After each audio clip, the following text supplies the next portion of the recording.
టాలీవుడ్ నటుడు రాజ్ తరుణ్ ఆయన ప్రియురాలు లావణ్య కేసు మరో మలుపు తిరిగింది. లావణ్య తమకు డ్రగ్స్ అలవాటు చేసిందని ఉదయ్ ఓ యువతి పోలీసులను ఆశ్రయించారు. నార్సింగి పోలీస్ స్టేషన్లో లావణ్యపై ఫిర్యాదు చేశారు.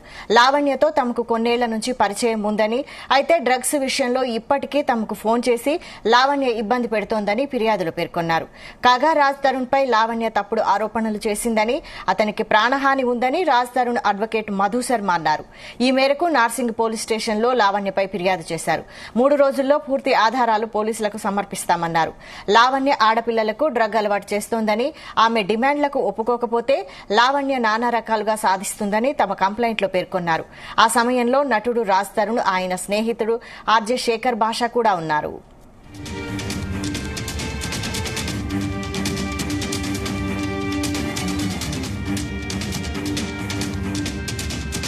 రిజిస్టర్ అయినటువంటి చాలా పెద్ద డ్రగ్ కేసులో ఇవాళ మెయిన్ విట్నెస్ ని ఇవాళ పోలీసుల ముందు ప్రజెంట్ చేయడం జరిగింది. తనకు అక్కడ కావాల్సిన ఇన్ఫర్మేషన్ కూడా ఇవ్వండి. ఇంకొక 3 రోజుల్లో మిగిలిన ఎవిడెన్సెస్ తో సహా పూర్తిగా పోలీసు వారికి సహకరిస్తాము. సో ఇందులో ఏంటంటే పోలీసు వారికి కూడా పూర్తి ఎవిడెన్సెస్ మేము ఇవ్వడం వల్ల వాళ్ళు కూడా ఈ డ్రగ్స్ కేసుని ఇన్వెస్టిగేషన్ చేయడానికి కూడా ఈజీ అవుతుంది. లావణ్య అనే అమ్మాయి ఎలా అమ్మాయిలకి డ్రగ్స్ అలవాటు చేస్తుంది, ఎలా వాళ్ళ ప్రైవేట్ వీడియోస్ ని వాళ్ళ పేరెంట్స్ కి పంపించి ఇతరులకు పంపించి ఎలా తను మనీ డిమాండ్ చేస్తుంది అనే విషయాన్ని కూడా ఇవాళ కంప్లైంట్ లో పొందుపరిచి వారికి రాతపూర్వకంగా ఇచ్చి పోలీస్ వారికి చెప్పడం జరిగింది. సో ఫైనల్లీ ఇందులో డెసిషన్ అనేది పోలీస్ వాళ్ళు తీసుకుంటారు. దీనివల్ల రాజ్ తరుణ్ కూడా చాలా ఇబ్బందులు ఉన్నాయి. తనకి ప్రాణహాని కూడా ఉండేటువంటి అపాయం చాలా ఉంది. ఎందుకంటే డ్రగ్స్ కేసులో ఫైట్ చేసేటువంటి రియల్ హీరోగా, అంటే తను స్క్రీన్ మీదే హీరో కాదు, రియల్ గా కూడా హీరోగా డ్రగ్స్ ని అవాయిడ్ చేయండి, డ్రగ్స్ ని బ్యాన్ చేయండి, డ్రగ్స్ జోలికి వెళ్ళొద్దని చెప్పేసి రాజ్ తరుణ్ క్లియర్ గా ఉన్న నేపథ్యంలో ఇదంతా ఏదైతే ఉన్నిత్ రెడ్డి అలియాస్ తో కనెక్షన్ ఉన్నటువంటి ఈ లావణ్య ఏవైతే అలిగేషన్స్ ఉన్నాయో, ఉన్నిత్ రెడ్డి అలియాస్ చింటూతో ఉన్నటువంటి కనెక్షన్స్ ఉన్నాయో, తను వాటిని బేస్ చేసుకుని తన రాజ్ తరుణ్ కూడా ఇందులోకి లాగాలనుకున్నప్పుడు మాత్రమే వచ్చిన డిస్ప్యూట్ లో తన అడ్వాంటేజ్ గెయిన్ చేయాలనుకుంది. సో ఆమెకు ఉన్నటువంటి ఎవిడెన్సెస్ ఏవైతే ఇప్పుడు మీడియా వరకు చెప్పిన కాంట్రాడిక్టరీ స్టేట్మెంట్స్ ఏమైతే ఉన్నాయో, ఒకసారి నేను పెళ్లి చేసుకున్నా అంటుంది, లేదా ఒకసారి నేను లివింగ్ లో ఉన్నా అంటుంది, వాళ్ళ పేరెంట్స్ తో ఉన్నా అంటుంది, తన ఇష్టం ఏదంటే అది చేయొచ్చు. సో దీంట్లో ఏంటంటే రాజ్ తరుణ్ మరో సుశాంత్ రాజ్ సింగ్ రాజ్పూత్ అవ్వకుండా తన ప్రాణాలను కాపాడుకోవాల్సిన అవసరం మనకుంది. 100% రాజ్ తరుణ్కి ప్రాణహాని ఉంది. ఎందుకంటే రాజ్ తరుణ్ అయినా శేఖర్ భాష అయినా ఇవాళ they are fighting for a good social cause. ఏదైతే డ్రగ్స్ మాఫియా ఉందో they don't entertain it. Raj Tarun లాగాలని చూసినప్పుడు కూడా he has not entertain the things. So ఈ డ్రగ్స్ మాఫియా మీదే తన ఫైట్ నడుస్తుంది. ఈ డ్రగ్స్ మాఫియా మీద ఫైట్ చేసే క్రమంలోనే ఇందులో ఇన్వాల్వ్ అయిన చాలా పెద్ద తలకాయలు రాజ్ తరుణ్కి హాని తలపెట్టేటువంటి ఇబ్బందులు ఉన్నాయి. సో దానివల్ల కూడా తను చాలా సఫర్ అవుతున్నారు. ఇప్పటికే వాళ్ళు నిన్న ఇంటికి వెళ్లి నానా యాగీజా చేసి వాళ్ళ పేరెంట్స్ ని డిస్టర్బ్ చేసి ఒక న్యూసెన్స్ క్రియేట్ చేసిన తరుణంలో నిన్న ఆల్రెడీ మాదాపూర్ పిఎస్ లో కంప్లైంట్ ఇవ్వడం ఉంది.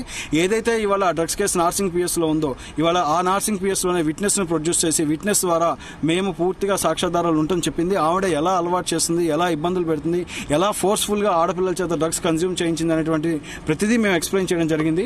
సో తన డ్రగ్స్ కేసులో చాలా కీలకమైనటువంటి విట్నెస్ కూడా మేము సబ్మిట్ చేస్తాం. గత 2 ఏళ్లుగా ఈ లావణ్య బలవంతంగా నాకు డ్రగ్స్ అలవాటు చేసి నన్ను నానా రకాల హింసించి నాతో అడ్డమైన చాకరీ చేసి నన్ను బ్లాక్మెయిల్ చేసి చాలా ఇబ్బంది పెట్టింది. సూసైడ్ దాకా వెళ్ళాను, కానీ ఏ రోజు నేను బయటపడలేదు.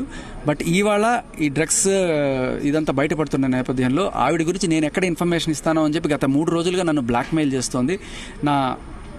తన బాయ్ ఫ్రెండ్ క్లోజ్గా ఉన్న ఫొటోస్ ఏవైతే ఉన్నాయో ఆ ఫోన్ని దొంగిలించేసి ఆ ఫోన్లో ఉన్న చాలా ఇంపార్టెంట్ డేటాని పెట్టుకొని చాలా రోజులు ఇన్నాళ్ళు నన్ను బెదిరిస్తుంది.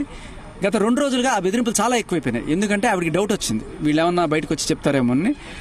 అలా ఆవిడికి ఫేక్ అకౌంట్ ఒకటి క్రియేట్ చేసి ఆవిడ పేరు మీద ఆ ఫోటోలన్నీ కూడా పోస్ట్ చేస్తూ ఆవిడని రకరకాలుగా బెదిరింపులు గురి చేస్తుంటే ఇంకా తట్టుకునే స్టేజ్ లేక వాళ్ళు బయటికి రావడం, కొంచెం ధైర్యం కోసం నన్ను సంప్రదించడం, నేను వాళ్ళని ఇక్కడ తీసుకురావడం జరిగింది. అంటే ఈవిడికి బలవంతంగా డ్రగ్స్ అలవాటు చేసిన విషయం బయటికి చెప్పకూడదు.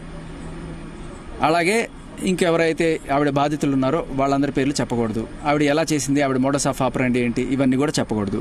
చెప్తే ఆవిడకి శిక్ష పడుతుంది కాబట్టి రాకుండా అడ్డుకుంటుంది. ఫోటోలు ఈవిడ ప్రీతి అండ్ ఉదయ్ వీళ్ళిద్దరు boy friend and girl friend. So వాళ్ళ పర్సనల్గా తీసుకున్న ఫొటోస్ ఆ ఫోన్లో ఉంచి తీసుకొని బెదిరిస్తూ ఉంది. నువ్వు బయటకు వస్తే ఇవి రిలీజ్ చేస్తా, నువ్వు బయటకు వస్తే ఇవి రిలీజ్ చేస్తా అన్నంత పని చేసింది. ఇవాళ బయటికి వాళ్ళు వచ్చి ధైర్యంగా కంప్లైంట్ ఇచ్చారు, ఆవిడ రిలీజ్ చేసింది.